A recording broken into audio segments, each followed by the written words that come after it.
Hello dear friends, welcome back to my channel. आज हम biology में बॉटनी के बारे में पढ़ेंगे। तो ये हमारी साइंस की पहली वीडियो है। तो इसमें मैं आपको बता देता हूँ फ्रेंड, साइंस में कौन से सब्जेक्ट होते हैं और उनके बारे में किन चीज़ों का अध्ययन किया जाता है। ये सभी पॉइंट पहले इसके बारे में क्लियर कर लेते हैं। तो आपको पता होगा फ्रेंड, जो साइंस वर्ड है, साइंस, तो ये साइंस वर्ड है एक लैटिन भाषा का शब्द साइंसता से बना है।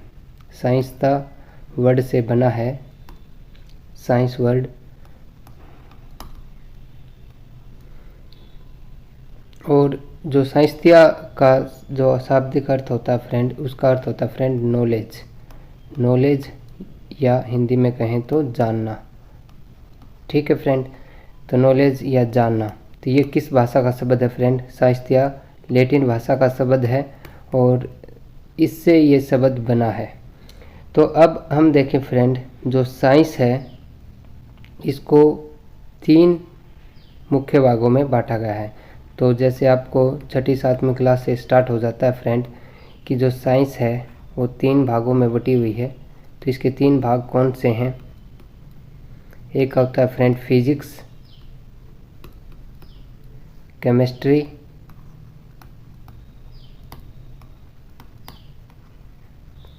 और बायोलॉजी।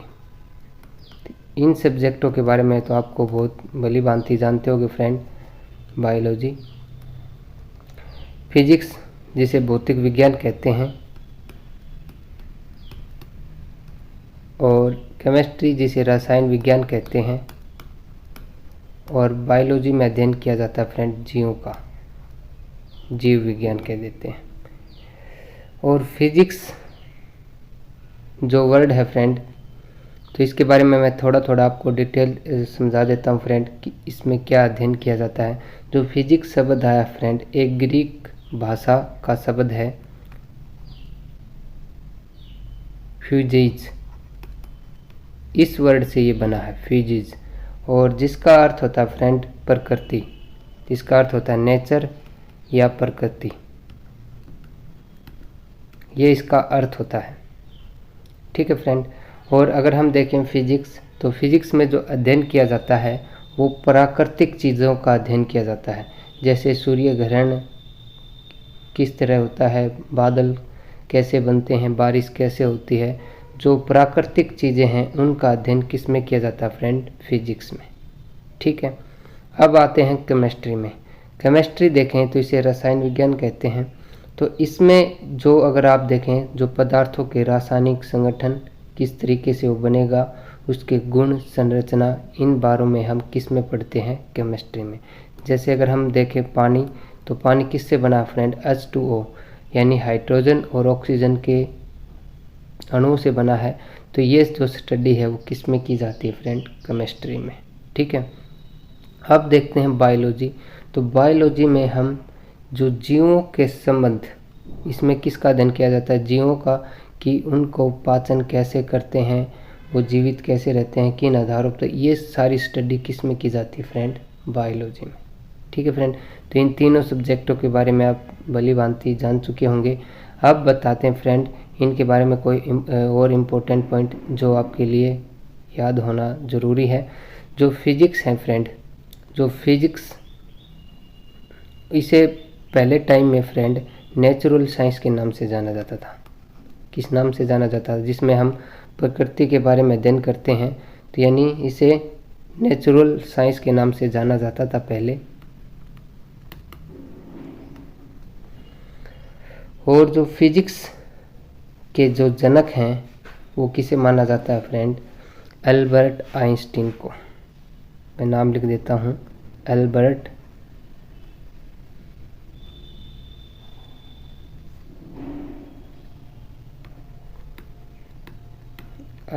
आइंस्टीन। इसका नाम आपने बहुत बार सुना होगा फ्रेंड, आइंस्टीन। तो इसने एक बहुत ही इम्पोर्टेंट थ्योरी दी थी,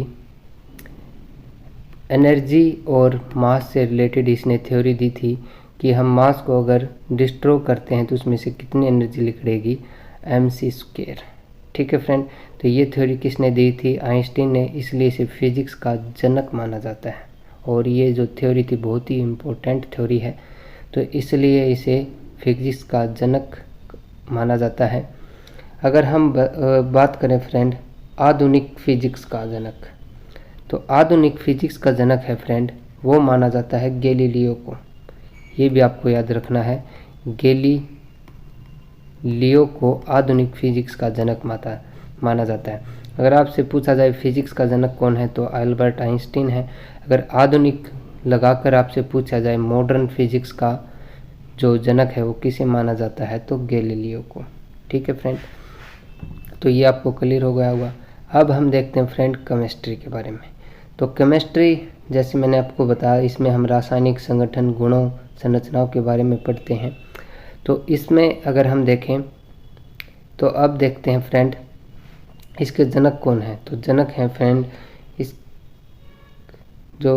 इसके जो एंटोनी लिवासा। केमिस्ट्री के जनक किसको माना जाता है? एंटोनी लिवासा।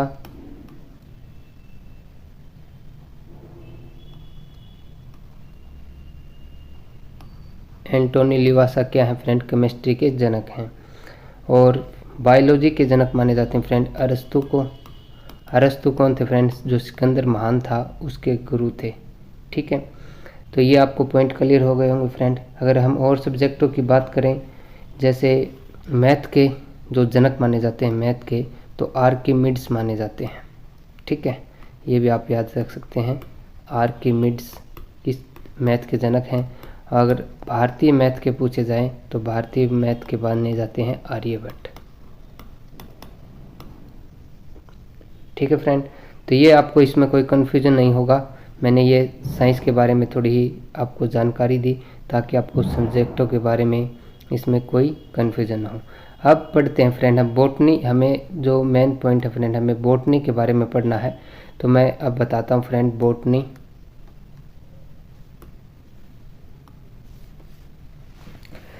तो जैसे मैंने आपको बताया फ्रेंड, साइंस के 3 भाग हैं।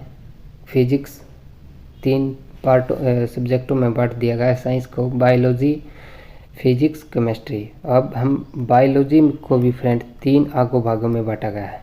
ठीक है फ्रेंड, आपको क्योंकि हमें बॉटनी पढ़नी है, इसलिए मैं आपको फिजिक्स के पार्ट जो भाग है वो नहीं बताऊंगा, ना केमिस्ट्री के, सिर्फ मैं आपको बताऊंगा फ्रेंड बायोलॉजी के, क्योंकि जो बॉटनी है वो किसका भाग है? बायोलॉजी का।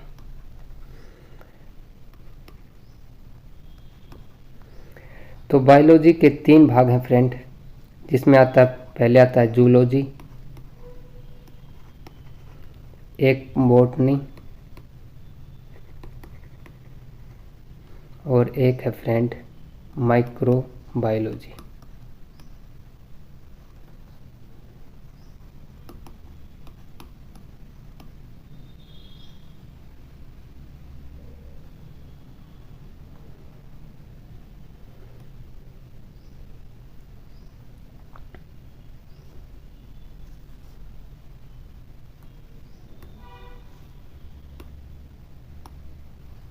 माइक्रोबायोलॉजी। तो जूलॉजी के जनक हैं फ्रेंड, वो किसे माना जाता है? वो अरस्तु को ही माना जाता है। ठीक है, अगर आपसे बायोलॉजी के जनक कहें, जीव विज्ञान के कहें, तो भी किसे माना जाता है? अरस्तु को। और जूलॉजी के जनक कहें तो भी किसको माना जाता है? अरस्तु को। जूलॉजी में हम जंतु विज्ञानों का अध्ययन करते हैं, बॉटनी में हम पादप का अध्ययन करते हैं, और माइक्रोबायोलॉजी में कहते हैं फ्रेंड सूक्ष्म जीवों का। ठीक है, यानी इसे क्या बोलेंगे? जूलॉजी को जंतु विज्ञान, बॉटनी को पादप विज्ञान या वनस्पति विज्ञान, माइक्रोबायोलॉजी को सूक्ष्म जीव विज्ञान। ठीक है फ्रेंड, और पादप के जो जनक हैं वो किसे माना जाता है? थियोफ्रेस्टस को।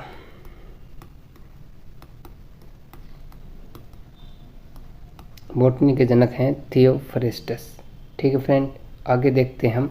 अब पादप, हम बॉटनी के बारे में पढ़ना है, तो बॉटनी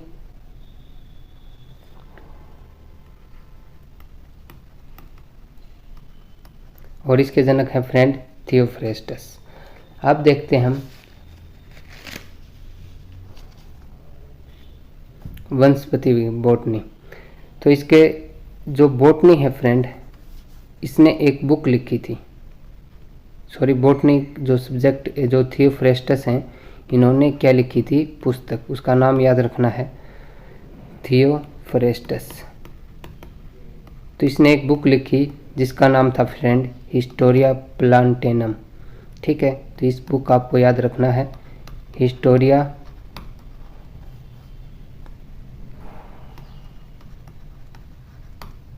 प्लांटेरम।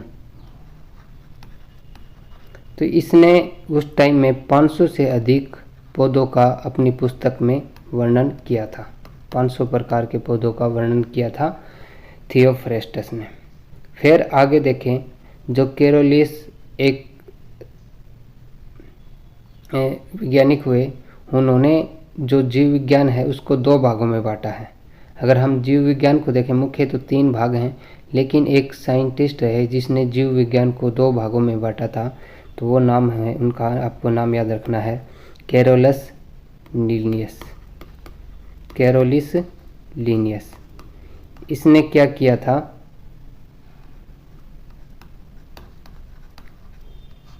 जो जीव विज्ञान को 2 भागों में बांटा, जिसमें एक पादप विज्ञान, पादप जगत,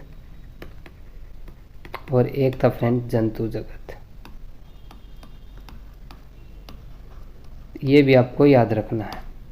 और कैरोलिस लीनियस ने एक पुस्तक भी लिखी थी, इसका भी नाम याद रखना फ्रेंड सिस्टेमा नेचर। सिस्टेमा नेचर, ये बुक किसने लिखी थी, कैरोलिस लीनियस ने।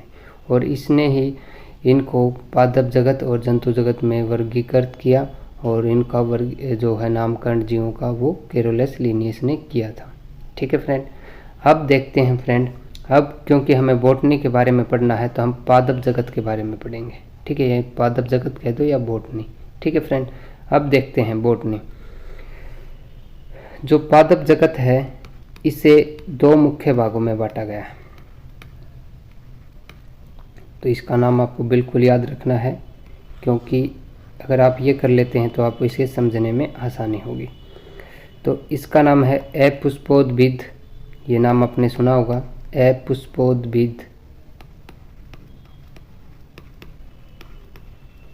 और एक है फ्रेंड पुष्पोद्भिद।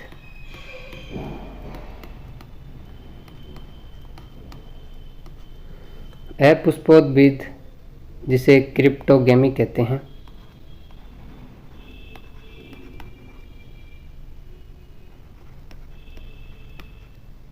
पुष्पोद्भिद जिसे फिनरोगेमी कहते हैं, फेनरोगेमी।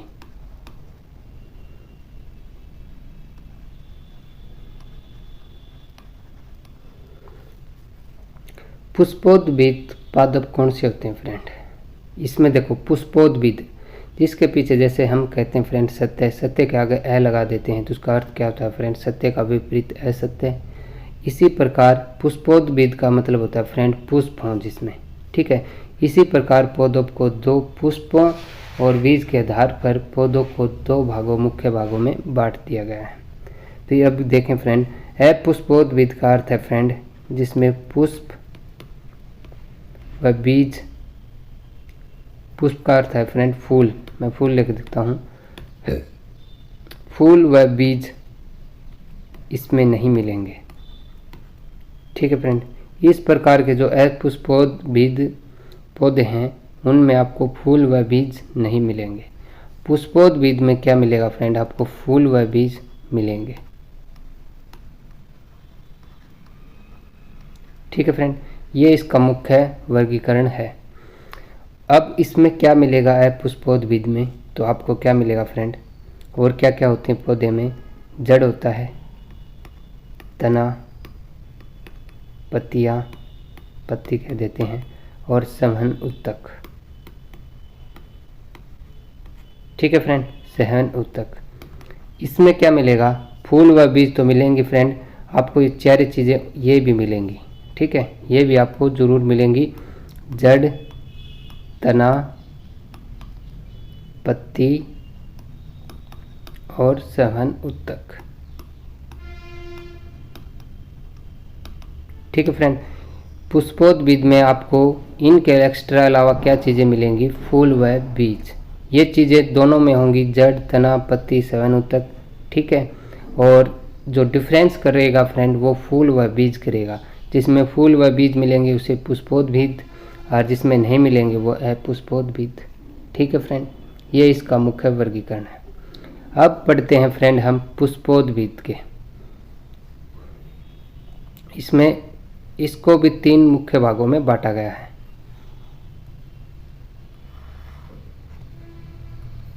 तो ये मैं इसमें फ्रेंड इसको फिर डिटेल से आगे पढ़ाएंगे। मैं इसके पार्ट लिख देता हूँ। ठीक है। तो अब इसमें आते हैं फ्रेंड थैलोफाइटा।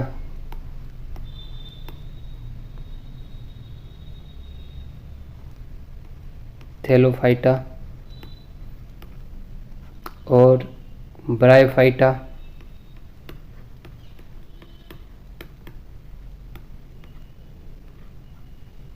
और एक आता है फ्रेंड टेरिडोफाइटा।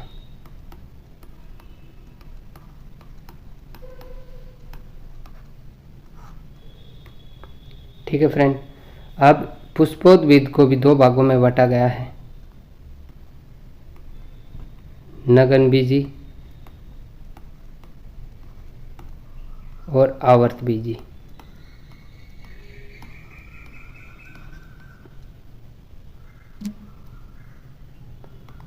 आवर्तबीजी। ठीक है फ्रेंड। तो ये इसके अब पार्ट हैं, इनके बारे में अब हम डिटेल से पढ़ेंगे। थैलोफाइटा के बारे में, ब्रायोफाइटा के बारे में, टेरिडोफाइटा के बारे में, नगनबीजी के बारे में और आवर्तबीजी के बारे में। ठीक है फ्रेंड। ठीक है। आवर्तबीजी को भी आगे 2 भागों में बांटा गया है, ये भी आपको याद रखना है। तो इसमें एक बीजपत्री और ये क्या होगा फ्रेंड, द्विबीजपत्री। ठीक है। इसके बारे में हम आगे से आगे समझेंगे। तो फ्रेंड मैं इनमें एक बार जो है वो जो डिफरेंस है वो क्लियर कर देता हूँ ताकि आपको इसमें समझने में आसानी हो। जो थैलोफाइटा पौधे होंगे फ्रेंड, वो कैसे पौधे होंगे, इसमें आपको क्या नहीं मिलेगा, इसमें आपको कुछ भी नहीं मिलेगा। इसमें क्या मिलेगा आपको, जैसे न तो आपको इसमें ये तो चीज़ आपको मिलेंगी नहीं, फूल और बीज तो इसमें अपुष्पोद पौधे में किसी में नहीं मिलेंगी। ठीक है फ्रेंड, ये तो इसका मुख्य डिफरेंस है। लेकिन इसके अलावा और क्या नहीं मिलेंगे, न तो आपको इसमें जड़ मिलेगा, न तना मिलेगा, न पत्ते मिलेंगे और न ही सवन ऊतक मिलेगा। ये चारों चीज़ें नहीं मिलेंगी। लेकिन इसमें क्या होगा, एक काई के सवाल के रूप में इसमें एक जो है जो प्रक्रिया घटेगी वो है जो फोटोसिंथेसिस की प्रक्रिया। तो इस प्रकार के पौधों किस में रखा गया है, थैलोफाइटा में। ठीक है फ्रेंड, देखो इसमें आपको याद रखना है, देखो मैंने ये 4 चीज़ें लिखाई हैं, इसका मतलब नहीं है कि ये इसमें मिलेंगी, ये इसमें कुछ भी नहीं मिलेगा। मैं आगे बताऊंगा थैलोफाइटा के बारे में डिफरेंस। ठीक है। अब देखें फ्रेंड ब्रायोफाइटा। तो ब्रायोफाइटा में आपको क्या मिलेगा, इसमें जड़ तना मिलेगा लेकिन पत्तियां अविकसित मिलेंगी। ठीक है फ्रेंड, इसमें क्या मिलेगा, जड़ व तना मिलेगा। और इसमें टेरिडोफाइटा में आपको मिलेगा जड़ तना पत्ते मिलेंगे और सवन ऊतक मिलेगा। यानी चारों चीज़ें किसमें मिलेंगी, जड़ तना पत्तियां सवन ऊतक, ये चारों चीज़ें किस में मिलेंगी, टेरिडोफाइटा के पौधों में मिलेंगी। थैलोफाइटा में आपको कुछ भी नहीं मिलेगा, न जड़ न तना पत्तियां न सवन ऊतक। ब्रायोफाइटा में आपको सिर्फ जड़ व तना मिलेगा। ठीक है फ्रेंड, ये इसका मुख्य डिफरेंस हो गया। अब आते हैं हम नगनबीजी और आवर्तबीजी में। ठीक है फ्रेंड, तो नगनबीजी जो पौधे होंगे इसमें क्या होगा, फल मिलेगा आपको, फूल नहीं होगा। ठीक है, इसमें क्या मिलेगा, फल मिलेगा, इसमें आपको फल मिलेगा, फूल नहीं होगा।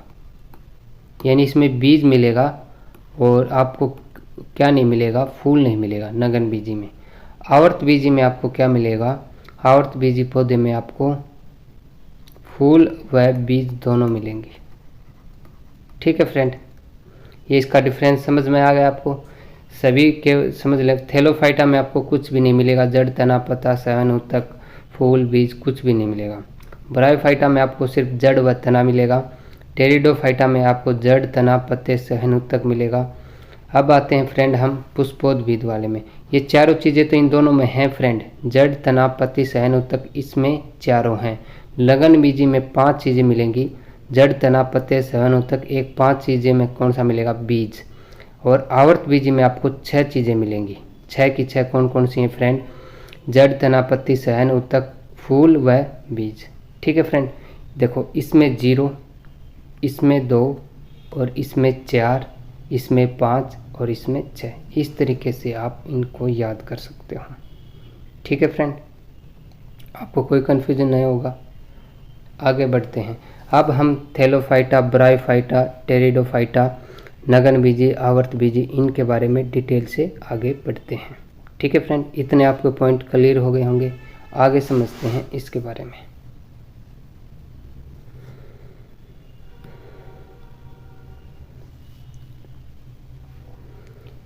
मैं एक बार सहन ऊतक के बारे में भी आपको चर्चित करा देता हूँ फ्रेंड। सहन ऊतक क्या होता है, ताकि आपको इसमें कन्फ्यूजन ना हो। सहन ऊतक होता है फ्रेंड, पादपों में पाया जाता है। ये भी इसमें 2 भाग होते हैं सहन ऊतक के, जिसमें एक जाइलम होता है और एक फ्लोएम होता है।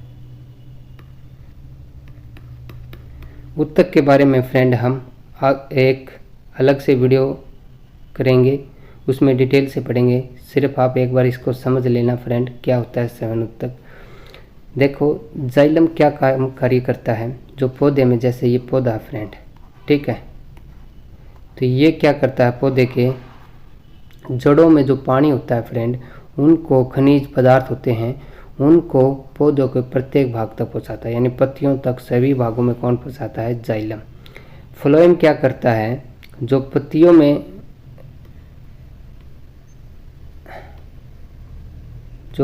में भोजन बनता है फ्रेंड, जो पत्तियों में भोजन बनता है उसको क्या करता है, भोजन को प्रत्येक भाग तक पहुंचाता है। पत्तियां भोजन कैसे बनाती फ्रेंड, फोटोसाइंथिस प्रक्रिया द्वारा, प्रकाश संश्लेषण प्रक्रिया द्वारा जो पौधा वो भोजन बनाता है।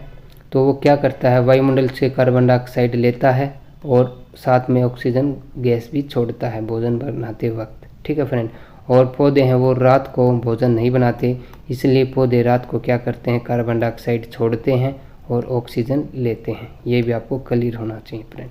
ठीक है, आप ये नहीं कह सकते कि रात दिन ये पौधे आपको कार्बन डाइऑक्साइड लेंगे और ऑक्सीजन छोड़ेंगे। ये क्या करते हैं, दिन के वक्त जब सूर्य का प्रकाश होता है तो कार्बन डाइऑक्साइड लेते हैं और ऑक्सीजन गैस छोड़ते हैं।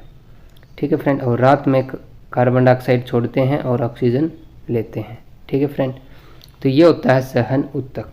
ठीक है, अब देखते हैं फ्रेंड हम थैलोफाइटा के बारे में। ठीक है, जैसे मैंने थैलोफाइटा पढ़ेंगे पहले, फिर हम ब्रायोफाइटा के बारे में, फिर टेरिडोफाइटा के बारे में, फिर हम नगन बीजी, फिर आवर्त बीजी। ठीक है फ्रेंड, इस तरीके से इसको पढ़ेंगे ताकि पढ़ने में आसानी हो। अब देखते हैं फ्रेंड थैलोफाइटा। तो थैलोफाइटा में पौधों का एक प्रकार आता है शैवाल। ठीक है, ये थैलोफाइटा के भी 3 प्रकार हैं फ्रेंड, मैं आपको लिख देता हूँ थैलोफाइटा के। अब कितने पार्ट हैं फ्रेंड, थैलोफाइटा के भी 3 भाग हैं। ठीक है फ्रेंड, पहले पढ़ते हैं थैलोफाइटा में शैवाल के बारे में। शैवाल, कवक और लाइकेन, ये किसके भाग हैं फ्रेंड, थैलोफाइटा के। पहले पढ़ते हैं हम शैवाल के बारे में। तो शैवाल, जिसे एल्गी भी कहते हैं, एल्गी,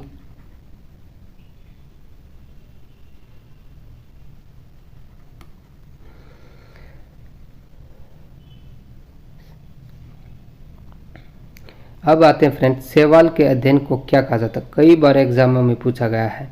तो शैवाल के अध्ययन को कहते हैं फ्रेंड फाइकोलॉजी।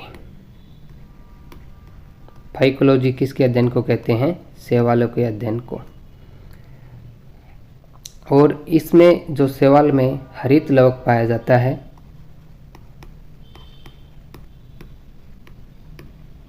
हरित लवक पाया जाता है, और ये इसी कारण ये भोजन अपना स्वयं बनाते हैं, इसलिए इन्हें क्या कहा जाता है, स्वपोषी। ठीक है फ्रेंड। और जो इनकी कोशिका भित्ति होती है, शैवालों की कोशिका भित्ति, वो किसकी बनी होती है, ये भी आपको याद रखना है, सेलुलोज की। शैवालों की जो कोशिका भित्ति है वो किसकी बनी होती है, सेलुलोज की। और ये जो शैवाल हैं ये जलीय पादप हैं।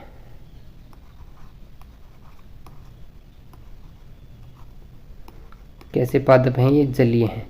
और जल ये किस से हैं, समुद्री और साधारण जल दोनों में आसानी से उग जाते हैं, यानी वृद्धि करते हैं, समुद्री पानी में भी व साधारण जल में भी।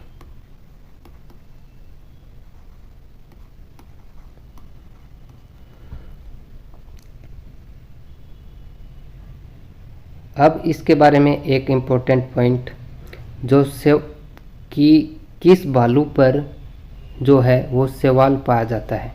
एक भालू का नाम है फ्रेंड आलसी भालू। इतना आलसी होता है फ्रेंड, उसके जो शरीर पर क्या जम जाती है, ये शैवाल जम जाती है। ठीक है, तो ये भी आपको याद रखना है। किस भालू पर पाई जाती है, स्लोथ बियर। आलसी भालू पर कौन सी शैवाल क्या पाई जाती है फ्रेंड, शैवाल। ठीक है, अब देखते हैं फ्रेंड्स शैवाल जो अगर हम देखें इकोनॉमिक्स इम्पोर्टेंस, भाई शैवालों की हमारे लाइफ में क्या इम्पोर्टेंट है वो हम देखते हैं, इकोनॉमिक्स इम्पोर्टेंस। तो एक तो ये क्या फ्रेंड, जो शैवाल हैं ऑक्सीजन छोड़ते हैं यानी प्रदान करते हैं, एक इसका इम्पोर्टेंस है।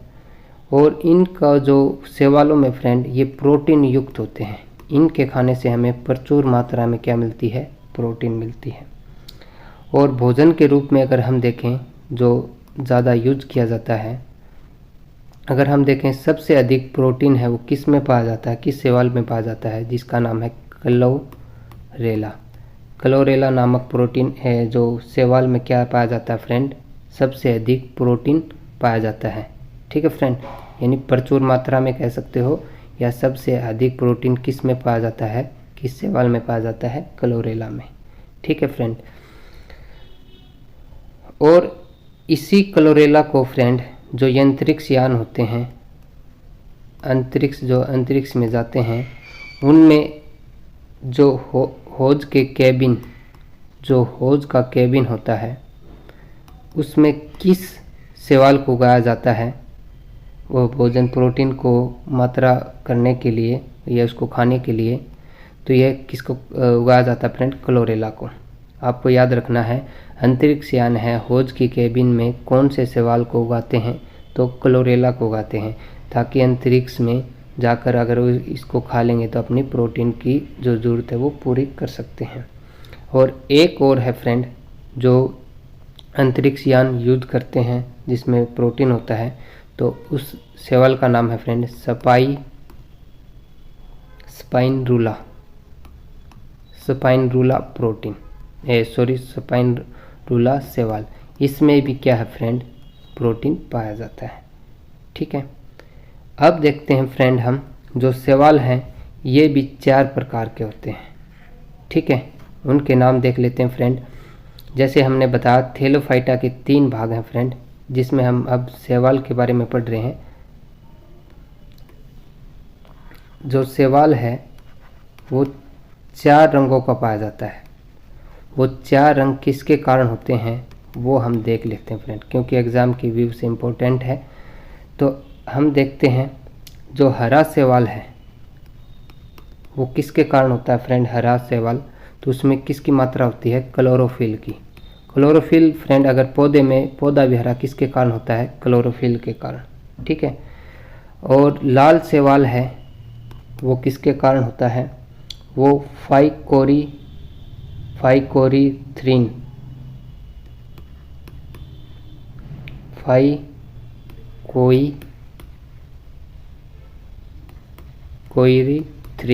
शैवाल के पिगमेंट के कारण जो शैवाल है वो लाल होता है।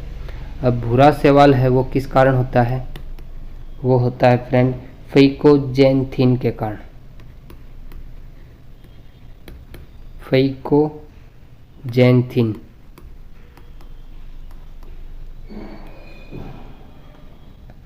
और एक है फ्रेंड, चौथा है नील हरित शैवाल, जिसे नीला शैवाल भी कह सकते हो आप, नील हरित शैवाल। ये किसके कारण होता है? फाइकोसाइनिन के कारण। फाइकोसाइनिन के कारण जो शैवाल है वो कैसा होता है? नीला। ठीक है फ्रेंड, तो ये हमने 4 प्रकार के जो शैवाल हैं वो पढ़े। तो शैवाल के बारे में आपको कोई डाउट है तो आप कमेंट कर कर पूछ सकते हैं। अब देखते हैं फ्रेंड हम थैलोफाइटा का अगला भाग, कवक। तो जैसा मैंने थैलोफाइटा के 3 भाग बताए फ्रेंड, शैवाल, कवक और लाइकेन। तो अब पढ़ेंगे फ्रेंड हम कवक के बारे में। ठीक है, तो कवक, तो अब जो कवक है फ्रेंड, कवक के अध्ययन को क्या कहा जाता है? जैसे हमने पढ़ा था शैवाल के अध्ययन को फाइकोलॉजी कहा जाता है, तो कवक के अध्ययन को माइकोलॉजी कहा जाता है।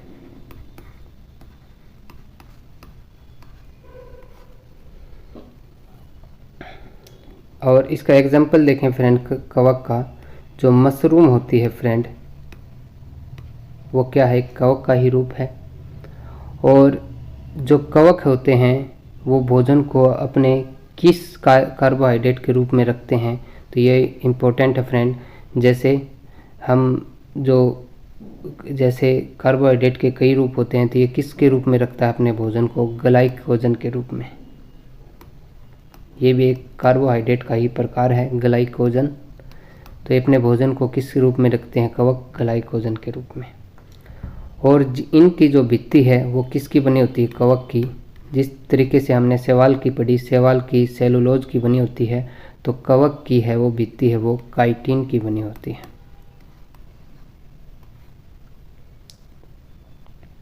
और एक आपको पता होगा फ्रेंड, वेरी फेमस क्वेश्चन, जो डबल रोटी है वो किस कवक से बनाई जाती है?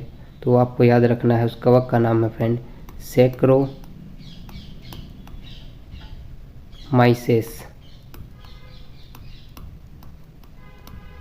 सैक्रोमाइसेस से क्या बनाई जाती है फ्रेंड? डबल रोटी। अब आते हैं फ्रेंड हम थैलोफाइटा का अगला भाग, लाइकेन।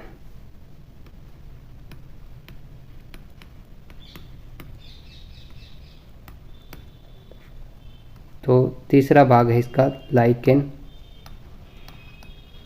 तो लाइकेन के क्या होते हैं फ्रेंड?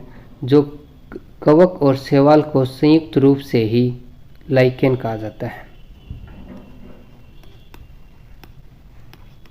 जो लाइकेन पादप होते हैं वो क्या होते हैं फ्रेंड? कवक तथा शैवाल दोनों साथ के संयुक्त रूप को ही क्या कहा जाता है?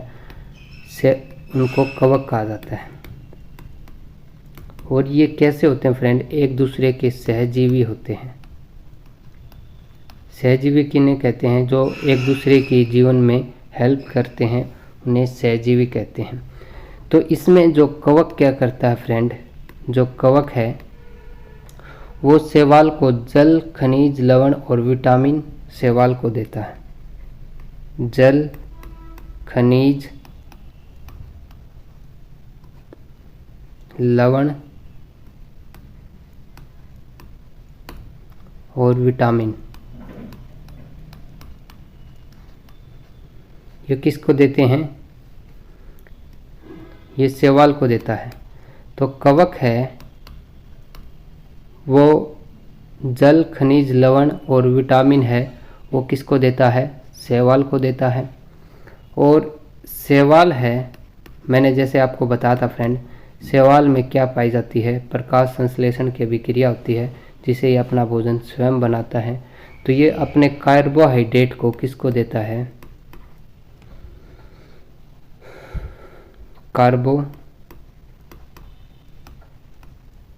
कार्बोहाइड्रेट को प्रकाश संश्लेषण द्वारा बनाता है। और किसको देता है फ्रेंड? ये कवक को। तो ये एक दूसरे के क्या हो गए फ्रेंड? आपस में सहजीवी। ठीक है, और इस प्रक्रिया को जब कवक शैवाल को जल, खनिज, लवण, विटामिन शैवाल को देता है और शैवाल कार्बोहाइड्रेट कवक को देता है, तो इस जो प्रक्रिया को क्या कहा जाता है फ्रेंड? हेलोटिज्म। ठीक है, ये भी आपको याद रखना है। तो इस प्रक्रिया को क्या कहते हैं? हेलोटिज्म कहा जाता है। और जो लाइकेन है फ्रेंड, ये वायु प्रदूषण के संकेतक होते हैं। ये भी आपको याद रखना है। जो लाइकेन है वो किसके सूचक होते हैं? वायु प्रदूषण के सूचक होते हैं।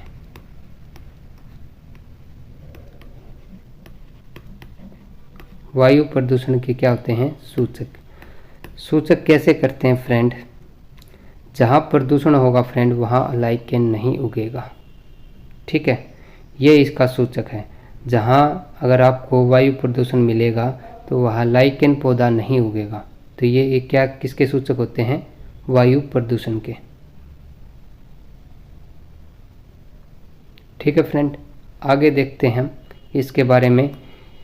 जो और है ये कि जो लाइकेन फ्रेंड पेड़ों की छालों पर उगते हैं, पेड़ों की छाल पर, उस प्रकार के लाइकेन को क्या कहा जाता है? तो उसको कहा जाता है फ्रेंड कोर्टिकोलस। कोर्टिकोलस लाइकेन कहा जाता है, जो पेड़ों की छालों पर उगते हैं। जो खाली चट्टानों पर उगते हैं, जो चट्टानों पर उगते हैं, खाली कहे या चट्टानों पर, तो उस प्रकार के लाइकेन को क्या कहा जाता है? सेक्सिकोलस कहा जाता है।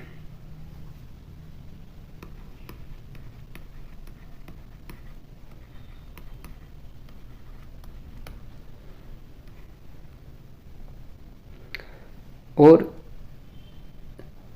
अब हम इसके देखते हैं फ्रेंड, जो लाइकेन के इकोनॉमिक्स इम्पोर्टेंस। ठीक है फ्रेंड, तो इसकी जो इकोनॉमिक्स इम्पोर्टेंस है, किस लाइकेन का हम किस में यूज़ करते हैं, तो इस पर कई बार क्वेश्चन बनते हैं। तो अब देखें फ्रेंड, लिटमस पेपर। तो लिटमस पेपर क्या होता है फ्रेंड? ये भी लाइकेन से निकाला जाता है। और लिटमस पेपर जो अम्ल और क्षार की जो हमें जानकारी देता है, ठीक है, तो वही लिटमस पेपर होता है। वो किस लाइकेन से निकाला जाता है? तो वो है फ्रेंड रोसेला नामक का लाइकेन है, उससे हमें लिटमस पेपर प्राप्त होता है। ठीक है फ्रेंड, अब देखते हैं 3 और लाइकेन जो इम्पोर्टेंट हैं, जैसे लाइबेरिया,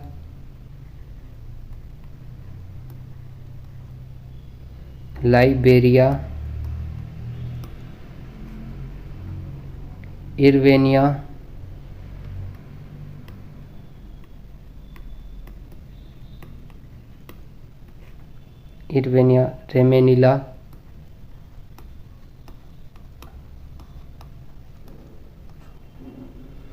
इन तीनों जो लाइकेन है, इनका प्रयोग इत्र बनाने के लिए किया जाता है।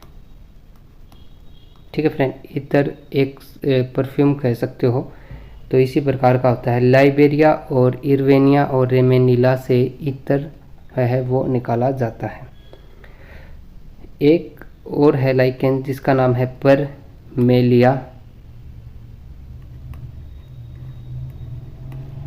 परमेलिया सेक्सटिलस।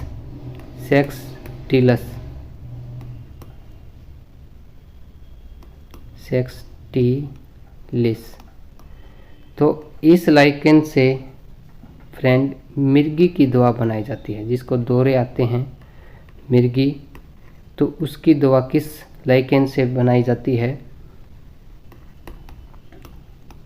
परमेलिया सेक्सटिलिस लाइकेन से मिर्गी की दवा बनाई जाती है।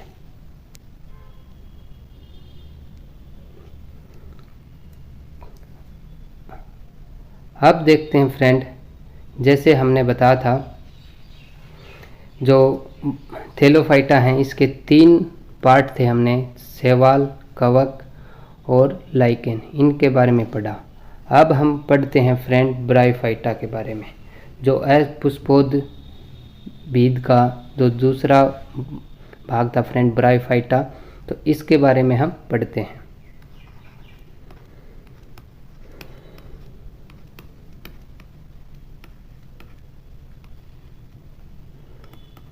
ब्रायोफाइटा, तो इसमें जो देखें फ्रेंड, इसमें 25,000 से अधिक जो प्रजाति हैं वो आती हैं ब्रायोफाइटा में, और इसे उभयचर भी कहा जाता है। उभयचर क्यों कहते हैं फ्रेंड?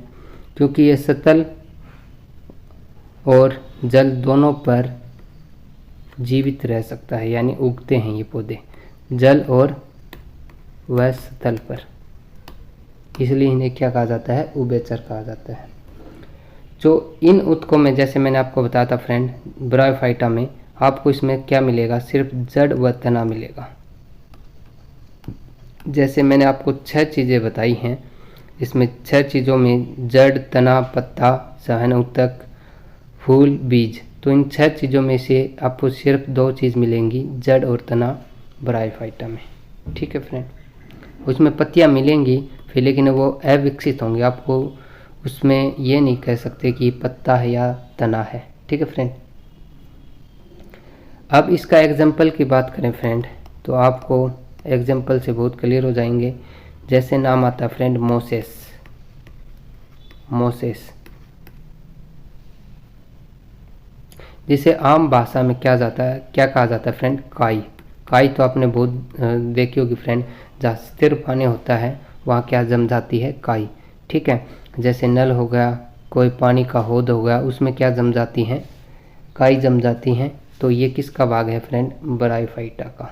ठीक है, और एक और नाम आता है फ्रेंड हॉर्नवर्ट।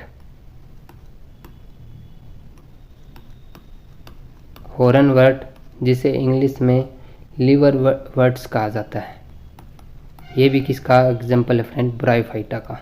क्योंकि ये एग्जाम्पल इम्पोर्टेंट हैं, एग्जाम में पूछे जाते हैं, इसलिए आपको याद रखना है। अगला है फ्रेंड, जो ब्रायोफाइटा को रोजवुड, जूठी जड़ें भी कहा जाता है। जो इसमें जड़ें मिलती हैं फ्रेंड, वो क्या होती हैं? जूठी।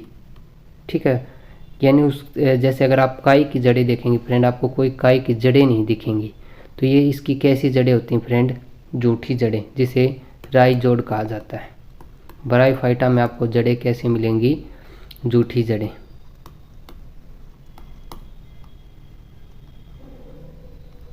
जूठी जड़ें। ठीक है, अब इसमें एक और आता है फ्रेंड स्पेगनम। स्पेगनम भी किसका एग्जाम्पल है फ्रेंड? ये ब्रायोफाइटा में आता है स्पेगनम। ये क्या होता है? ये अपने भार का 18 गुना पानी है वो सोख लेता है। जो पानी है उसको सोखने की कैपेसिटी रखता है स्पेगनम। तो इसलिए इसका जो प्रयोग है फ्रेंड, पौधों को, छोटे पौधों को एक स्थान से दूसरे स्थान पर ले जाने के लिए स्पेगनम का यूज किया जाता है, ताकि पौधे सूखे नहीं। ठीक है, तो स्पेगनम का यूज किया जाता है, जो कि किसका एग्जाम्पल है फ्रेंड? ब्रायोफाइटा का। और ये एक एंटीसेप्टिक भी होता है।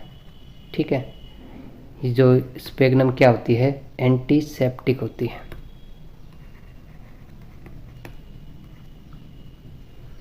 अगला भाग देखते हैं फ्रेंड हम अपुष्पोद्भिद में टेरिडोफाइटा। तो टेरिडोफाइटा है, तो मैंने इसमें क्या बताया था फ्रेंड? इसमें आपको जड़, तना, पत्तियाँ और सहन ऊतक चारों चीज़ें मिलेंगी। ठीक है फ्रेंड, तो इसमें पौधे में आपको 4 चीज़ें मिलेंगी, जड़, तना, पत्ती और सहन ऊतक।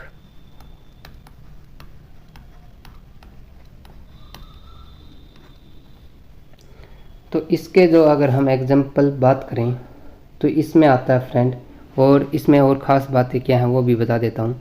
एक तो ये फ्रेंड छायादार जगहों पर, जहाँ नमी होगी, नमी और छायादार होगी, वहाँ टेरिडोफाइटा के पौधे उगेंगे। ठीक है फ्रेंड, जैसे जंगलों में जहाँ ज़्यादा वर्षा होती है, जंगल व पहाड़ों में इस प्रकार के आपको पौधे मिलेंगे। और इसके जो एग्जाम्पल हैं फ्रेंड, तो इसमें एग्जाम्पल आता है फरन,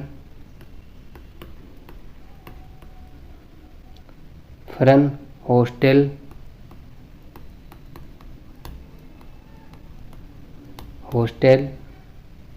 और लाइकोफाइटस। तो इसके तीनों एग्जाम्पल है वो आपको याद रखने हैं।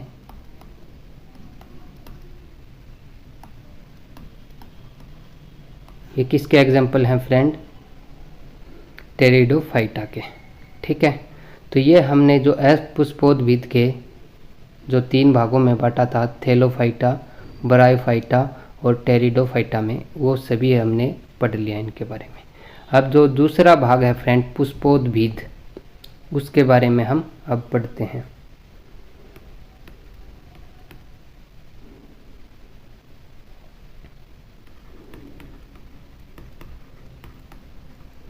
पुष्पोद्भिद, जिसे फेनिरोगेमी कहते हैं।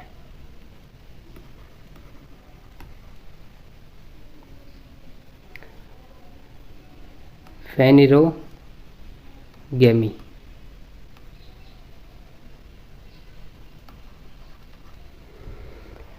तो इसमें मैंने आपको बताया था फ्रेंड, इसके भी 2 भाग हैं। तो कौन कौन से हैं जो हमने पहले चर्चा की थी? तो नगन बीजी और आवर्त बीजी।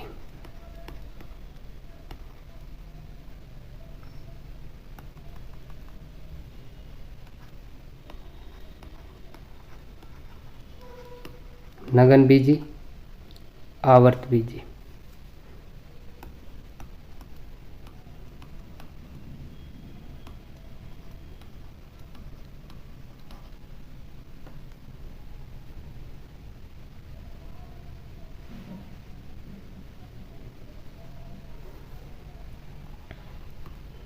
तो नगन बीजी को जिम्नोस्पर्म कहा जाता है और उसको कहा जाता है फ्रेंड एंजियोस्पर्म।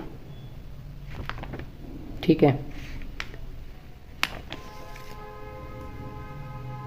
इसको कहा जाता है फ्रेंड जिम्नोस्पर्म।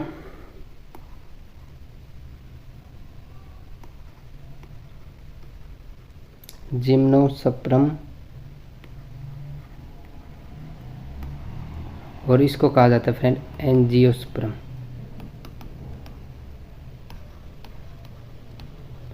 अब देखते हैं फ्रेंड, इसमें जैसे मैंने पहले बताया था फ्रेंड, आवर्त बीजी को 2 भागों में बांटा गया है, एक बीजपत्री और द्विबीजपत्री। इसके बारे में हम आगे पढ़ेंगे फ्रेंड। पहले हम नगन बीजी के बारे में जो इम्पोर्टेंट है चीज़ें वो कवर कर लेते हैं। तो नगन बीजी जो पौधे हैं फ्रेंड, इसमें 5 चीज़ें मिलेंगी।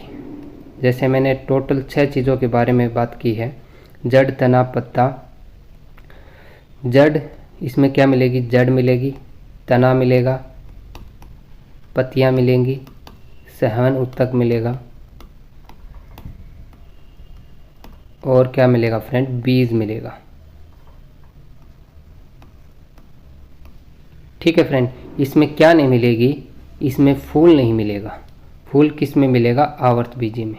ठीक है, नाम जैसे भला इसमें इसको पुष्पोद्भिद में रखा गया है, लेकिन इसमें क्या नहीं मिलेगा फ्रेंड? इसमें आपको फूल नहीं मिलेगा। ठीक है, इसमें बीज मिलेगा। तो 5 चीज़ें किस में मिलेंगी? नगन बीजी में। तो अब इसके देखें फ्रेंड, और इसके जो पौधे के बारे में जो इम्पोर्टेंट बातें हैं वो देखते हैं कि इनके जो बीज होते हैं फ्रेंड, इनका कवच नहीं मिलता। यानी ये बीज क्या होते हैं फ्रेंड? बाहर होते हैं। जैसे अगर आप सेब, अमरूद, संतरा, नींबू, इनके जो आपको बीज मिलेंगे वो अंदर मिलेंगे फ्रेंड। लेकिन अगर हम नगन बीजी में देखें तो इनके बीज आपको बाहर मिलेंगे। जैसे आपको देखी होगी स्ट्रॉबेरी, सहतूत, इस प्रकार के जो पौधे हैं फ्रेंड, उनके बीज क्या होते हैं? बाहर होते हैं, उन पर कोई आवरण नहीं होता। ठीक है, तो इस प्रकार के पौधों में किस में रखा गया है फ्रेंड? नगन बीजी में। ठीक है फ्रेंड, तो नगन बीजी में, और ये जो पौधे हैं फ्रेंड बहुवर्षीय और लंबे होते हैं। जो नगन बीजी पौधे हैं यानी अधिक समय तक जीवित रहते हैं,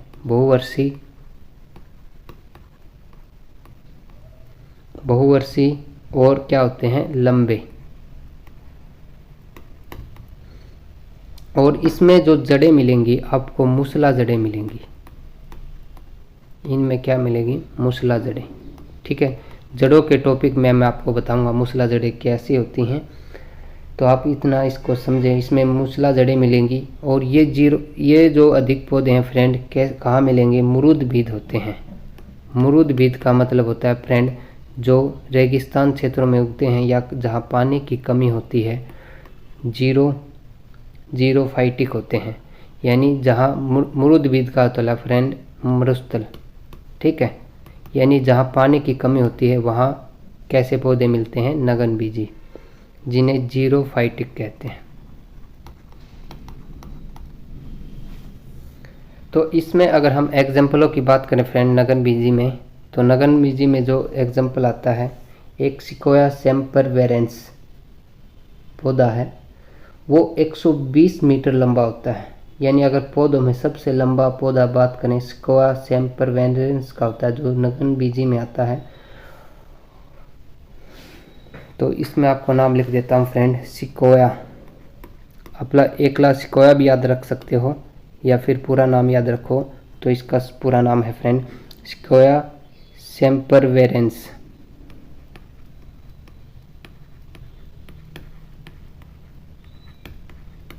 सिकोया सेम्परवेरेंस। और इस पौधे को कोस्ट रेडवुड ऑफ कैलिफोर्निया कहा जाता है। यानी ये कैलिफोर्निया में ज़्यादा उगता है, इसलिए इसे कोस्ट रेडवुड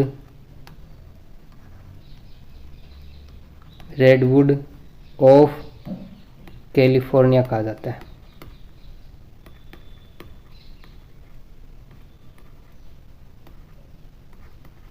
कैलिफोर्निया। ठीक है, कैलिफोर्निया एक अमेरिका का राज्य है फ्रेंड। और इसमें अगर हम देखें नगनबीजी में सबसे ये क्या है फ्रेंड, सिकोया सबसे बड़ा पौधा होता है। और ये कितना लंबा होता है फ्रेंड? 120 मीटर। अगर हम सफेदे से तुलना करें फ्रेंड, सफेदे से ये 5 या 6 गुना लंबा होता है। आपको पता होगा कि अगर हम हरियाणा से हैं तो हरियाणा में आपको सफेदा एक बड़ा पौधा दिखता होगा फ्रेंड, उससे भी ये 5 व 6 गुना लंबा होता है सिकोया का पेड़। ठीक है फ्रेंड, अगर इसी में अगर देखें हम नगनबीजी में एक छोटा पौधा होता है, सबसे छोटा पौधा, उसका नाम है फ्रेंड जेमिया पिग्मिया। जेमिया पिग्मिया। ठीक है फ्रेंड, और इसके एग्जाम्पलों की बात करें हम तो एग्जाम्पल और भी हैं फ्रेंड। तो ये एग्जाम्पल आपको याद रखने हैं क्योंकि एग्ज़ाम में पूछे जाते हैं। एक का नाम फ्रेंड साइकस सिकोया।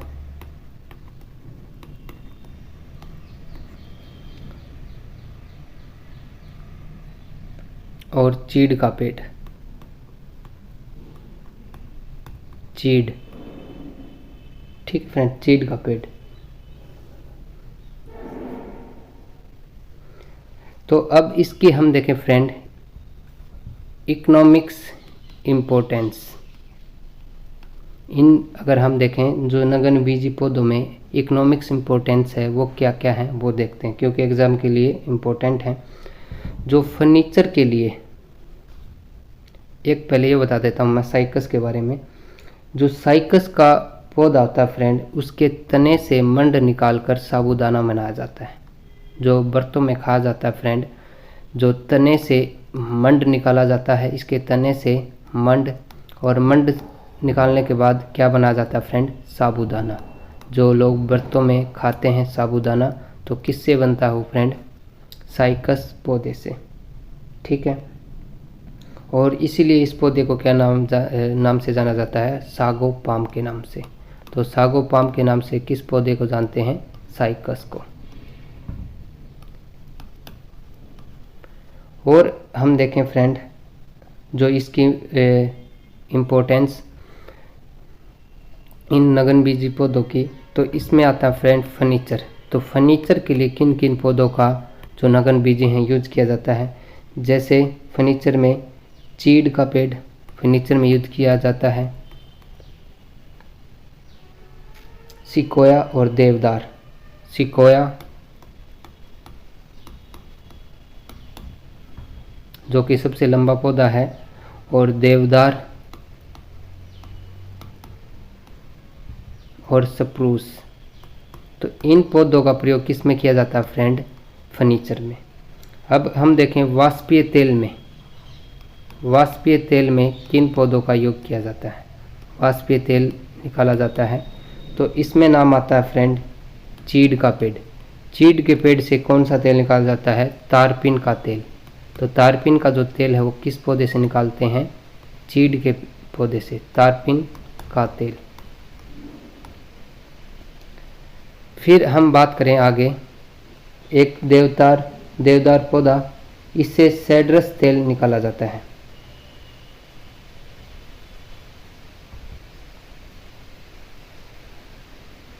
देवदार जो पौधा है इसे फर्नीचर में भी यूज किया जाता है फ्रेंड। चीड़ को देखो हम फर्नीचर में भी यूज करते हैं और इसे तारपीन का तेल भी निकालते हैं। देवदार का फर्नीचर में भी यूज किया जाता है और इससे क्या निकाला जाता है? इससे जो तेल सेड्रस जो तेल है वो निकाला जाता है। सेड्रस का तेल किससे निकालते हैं? देवदार पौधे से। ठीक है फ्रेंड। और जो एक रेजिन पौधा है, रेजिन, तो रेजिन पौधे से क्या निकाला जाता है? इससे वार्निश और पॉलिश और पेंट में यूज किया जाता है। इस पौधे से क्या बनाई जाती है? वार्निश, पेंट और पॉलिश किस पौधे से बनाई जाती है? रेजिन नामक पौधे से। ठीक है। और एक पौधा और है फ्रेंड टेनिन, मैं यहाँ लिख देता हूँ टेनिन। जो टेनिन है इससे क्या बनाया जाता है? तो टेनिन से जो बनाया जाता है फ्रेंड चमड़ा और स्याही बनाई जाती है। ठीक है फ्रेंड, चमड़ा और स्याही किस पौधे से बनाई जाती है? टेनिन नामक पौधे से। तो ये आपको पॉइंट सभी क्लियर हो गए होंगे फ्रेंड। ठीक है। फर्नीचर में चीड़, सिकोया, देवदार, स्प्रूस का यूज किया जाता है। वाष्पीय तेल में चीड़ जिसे तारपीन का तेल निकाला जाता है, देवदार से जिसे सेड्रस का तेल निकाला जाता है, और रेजिन है उसे वार्निश, पेंट और पॉलिश बनाई जाती हैं, और टेनिन नामक पौधे से चमड़ा और स्याही बनाई जाती हैं। ठीक है फ्रेंड। पुष्पोद्भिद का दूसरा भाग जिसे आवर्तबीजी कहते हैं। तो अब हम आवर्तबीजी के बारे में देखते हैं। तो आवर्तबीजी को इंग्लिश में एंजियोस्पर्म के नाम से जाना जाता है। तो इसके बारे में देख लेते हैं फ्रेंड। आवर्तबीजी, तो अगर इसकी हम परिभाषा देखें फ्रेंड, इसके जो बीज पर क्या मिलेगा आपको? आवरण मिलेगा, यानी इसका जो बीज है वो ढका हुआ होगा और इसे इंग्लिश में एंजियोस्पर्म कहते हैं। बीज एंजियोस्पर्म। तो इसके नाम से ही आपको पता चल रहा होगा फ्रेंड आवर्तबीजी, यानी इसके ऊपर जो बीज पर क्या होगा? आवरण होगा। और इसमें अगर हम बात करें फ्रेंड कि इसमें जैसे हमने नगन बीजी में 5 चीज़ें मिलती थी, और इसमें आपको मिलेंगी फ्रेंड पौधे में 6 चीज़। कौन कौन सी? तो जिसमें जड़, तना, पत्ते, संवहन उत्तक,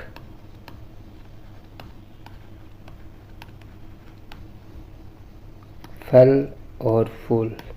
फल यानी बीज और फूल। ठीक है फ्रेंड। तो इसमें क्या मिलेगा आपको? फूल भी मिलेगा, यानी 6 चीज़ें जो सभी की सभी चीज़ें किस में मिलेंगे आपको? आवर्तबीजी जो पौधे हैं आवर्तबीजी उनमें आपको मिलेंगी। ठीक है फ्रेंड। तो अब इसमें अगर हम देखें आवर्तबीजी को आगे 2 कैटेगरियों में बांटा गया है। तो अभी इसमें 2 कैटेगरी कौन कौन सी हैं फ्रेंड? एक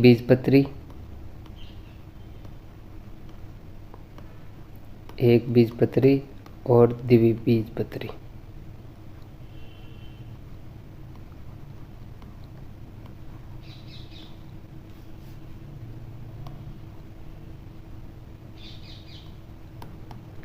तो एक बीजपत्री क्या होती है फ्रेंड? तो इसमें अगर आप देखेंगे तो इसमें एक ही बीज में आपको 2 फलक मिलेंगे। जैसे अगर आप चने की देखें तो चने में आपको क्या मिलेगा फ्रेंड, ऊपर एक खोल होगा, और चने से अगर आप देखेंगे फ्रेंड दाल भी निकलती है। तो दाल क्या है फ्रेंड, उसके 2 बीज हैं। ठीक है फ्रेंड, यानी जो चना है वो द्विबीजपत्री है। अगर मैं जितनी भी अगर आप दालें देखेंगे फ्रेंड कैसी होती हैं, ये द्विबीजपत्री में आती हैं। ठीक है फ्रेंड, तो आप इसमें से क्या निकाल सकते हो, सॉरी ये दालें, तो दालें हैं वो क्या होती हैं, द्विबीजपत्री होती हैं। इसमें आपको 2 चीज़ें मिलेंगी। ठीक है, अगर हम एक बीजपत्री की बात करें एग्जाम्पल के लिए, जैसे गेहूँ, तो गेहूँ अगर आप देखेंगे फ्रेंड, गेहूँ में आपको चाहे उसे रात भर भिगो दो, उसमें से आपको 2 दाने नहीं मिलेंगे। ठीक है, अगर उसको तोड़ के निकालना चाहो 2 तो उसमें नहीं निकलेंगे। जैसे गेहूँ, मक्का हो गई, मक्का, चावल, क्या आपने एक चावल के 2 चावल देखे फ्रेंड एक रूप में? नहीं, लेकिन आपको चने में आपको 2 मिल जाएंगी। जितनी भी दाल हैं फ्रेंड आपको उसको 2 उसके आपको मिलेंगे, तो वह द्विबीजपत्री होती है। और जौ हो गया, ये आपको सभी के सभी एग्जाम्पल याद रखने हैं क्योंकि एग्ज़ाम में इन्हीं से क्वेश्चन बनता फ्रेंड। बांस, गन्ना, लहसुन,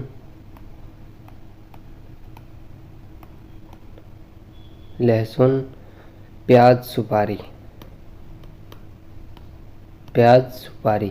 तो ये सभी क्या हैं फ्रेंड, एक बीजपत्री हैं। अब द्विबीजपत्री की बात करें फ्रेंड, दालें हो गई, जितनी भी प्रकार की दालें हैं। फिर एक सरसों फ्रेंड, सरसों में भी आपको 2 दाने मिलेंगे।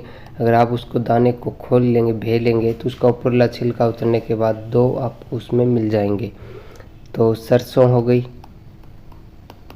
सूरजमुखी, आपको ये एग्जाम्पल याद रखने फ्रेंड क्योंकि इन्हीं से एग्ज़ाम पूछे जाते हैं कि सूरजमुखी एक बीजपत्री है या द्विबीजपत्री। ठीक है फ्रेंड, मूली हो गई,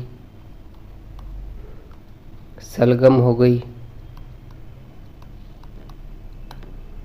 सेब हो गया, और संतरा हो गया,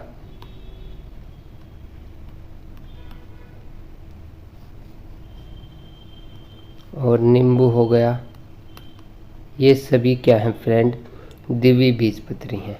ये तो मैंने उसके बीज का अगर आप देखेंगे 2 उसके अगर मिल जाते हैं टुकड़े तो वो 2 बीजपत्री फ्रेंड। इनके जो अगर डिफरेंस करने के लिए और कई चीज़ें होती हैं जिनसे आप पता लगा सकते हो, तो वो चीज़ें और क्या हैं फ्रेंड, वो देखते हैं। जो आप एक बीजपत्री देखेंगे तो उनकी जड़ें रेशेदार होंगी। जैसे अगर आप गेहूं का पौधा उखाड़ेंगे या फिर मक्का का या कुछ भी उखाड़ेंगे तो आपको उसकी रेशेदार ऐसी जड़ें मिलेंगी फ्रेंड।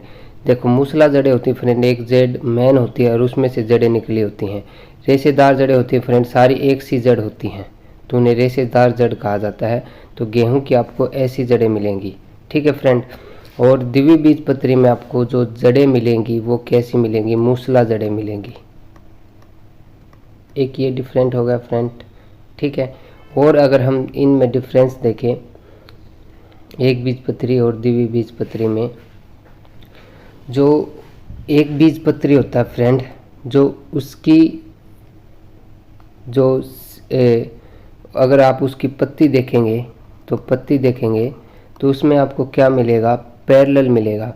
पैरेलल का मतलब कैसे, जैसे ये पत्ती है फ्रेंड, ठीक है, तो इसमें अगर इसकी जो सिराएं होंगी फ्रेंड पैरेलल होंगी, जैसे इस तरह मिलेंगी। ठीक है, पैरेलल होंगी, ये होता है फ्रेंड एक पत्री में। लेकिन अगर आप द्विबीजपत्री का देखें, जैसे आपको नीम का भी पत्ता ले लें तो आपको, या आम का पत्ता ले लें तो उसको वेन्स आपको एक जाल के रूप में मिलेंगी।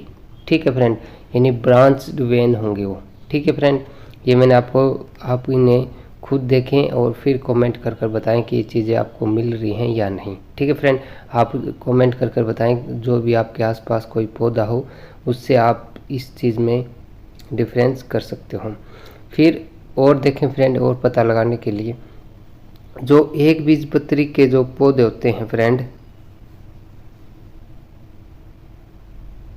जो उनमें अगर आप देखें जो सहवन उत्तक है फ्रेंड, सहवन उत्तक आपको क्या मिलेगा, सेक्ट्रेड मिलेगा। ठीक है फ्रेंड, सेक्टेड इस तरह डिफरेंस मतलब सेक्टेड मिलेगा, और इसमें क्या मिलेगा आपको, रिंग्ड मिलेगा। ठीक है फ्रेंड, ये आपको याद रखना है, रिंग्ड मिलेगा, इसमें सेक्टेड मिलेगा। ठीक है, और एक मेन डिफरेंस क्या है फ्रेंड, जो एक बीजपत्री की जो पत्तियां होंगी फ्रेंड, फूल में जो आप कली देखते हो, पत्ती देखते हो, वो 3 का मल्टीपल होंगी। जैसे अगर आपको फूल मिल गया पर 3 पत्ती का मिल गया, वो भी एक बीजपत्री फ्रेंड। अगर ये 6 का मिल गया तो भी एक बीजपत्री 9, यानी वो 3 की मल्टीपल होंगी। ठीक है फ्रेंड, द्विबीजपत्री में आपको जो फूल मिलेगा वो कितने मल्टीपल होगा फ्रेंड, 4 व 5 का मल्टीपल होगा। ठीक है फ्रेंड, 4 का मल्टीपल यानी 4 हो सकता है। एक फूल में अगर 4 पत्ती मिलती हैं तो वो द्विबीजपत्री है। अगर आपको 8 मिल जाती हैं वो भी द्विबीजपत्री है, 12 मिलती हैं तो भी द्विबीजपत्री है। या फिर आपको 5 का मल्टीपल मिलेगा, 5 मिले या 10 मिले या 15 मिले, तो इस प्रकार की अगर पत्ती मिलती हैं तो वो कौन सा पौधा होगा फ्रेंड, द्विबीजपत्री। ठीक है, तो ये पॉइंट आपको क्लियर हो गए होंगे फ्रेंड। तो अगर आपको ये वीडियो अच्छी लगी है तो ज़रूर लाइक करें, अगर चैनल पर नए हैं तो चैनल को सब्सक्राइब जरूर करें।